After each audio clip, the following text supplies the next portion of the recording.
A group of parents in the Gardner-Edgerton School District want their kids back in class. The district has been virtual since last spring. Sports are the only exception. KMBC 9's Brian Johnson is live at a big school board meeting tonight. Brian?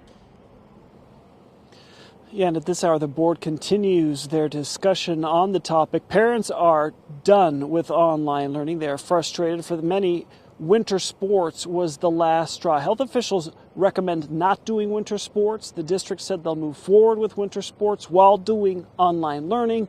And tonight, parents reacted.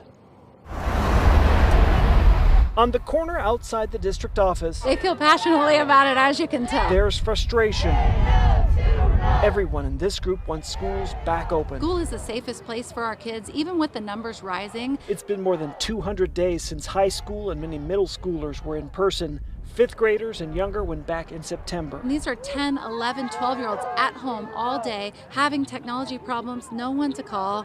It's just not right. Parents complain about screen time, declining grades, and uncertain futures. Demonstration signs say, time to let kids back to class. I prefer in-person school. I would rather do the fun activities there instead of just doing them by myself at home. Nearly 60 people signed up for 3 minutes each of public comment to the school board. They all have the same message. Your children are more in danger of current and future mental health concerns than even the risk of contracting COVID-19. As speakers exit the district office, they're greeted with applause from people waiting in the parking lot. It's been like a really confusing time, and we're really struggling out here. These kids really struggling. We need in-person learning. We really need that one-on-one attention with teachers and those relationships that we build with teachers.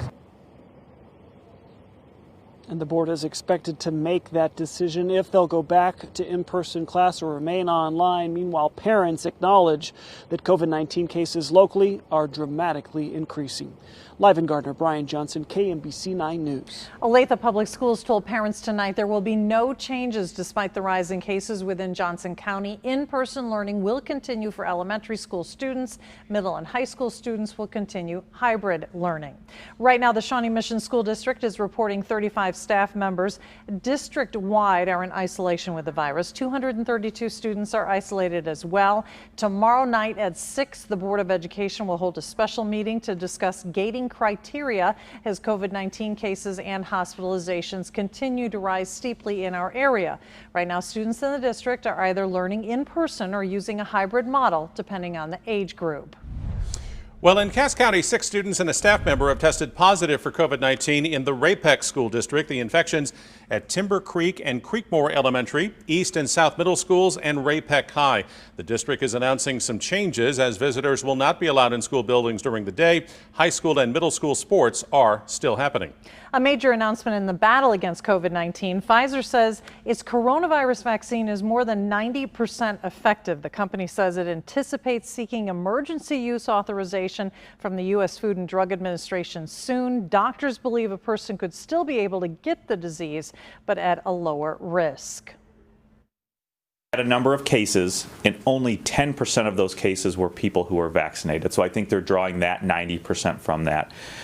And I will stand corrected once the analysis is out and the data is presented, but I think it's a decrease in the disease, not the infection. Local hospitals are eagerly waiting for a vaccine, especially with the virus spreading in Kansas and Missouri. The timeline for a rollout is still fluid pending federal approval. Small numbers of frontline healthcare workers could start getting it first, but it could be summer or fall of 2021 for wide-scale rollout. We spoke to a St. Luke's pulmonologist today. My fingers are crossed, just like the rest of the world, that this vaccine can come out as soon as possible. Kansas updated its vaccine distribution plan today after feedback from the CDC. Missouri plans to publish its updated plans later this week. The man leading Missouri's anti-COVID effort will provide an update on where things stand in the Show Me State tomorrow. State Health Director Dr. Randall Williams will be at a special COVID committee. Cases are on the rise statewide in Missouri. The chair of that panel is Dr. Jonathan Patterson, who's also a Republican state rep from Lee Summit. For now, no one expects Missouri to issue a statewide mask mandate. The average number of daily new cases in the Kansas City area is down from 1 week ago. The number of daily new hospitalizations is up to 146. You're looking at the rolling 7-day average. That's a total of more than 64,000 cases and 884 deaths in our 9-county area since the pandemic began.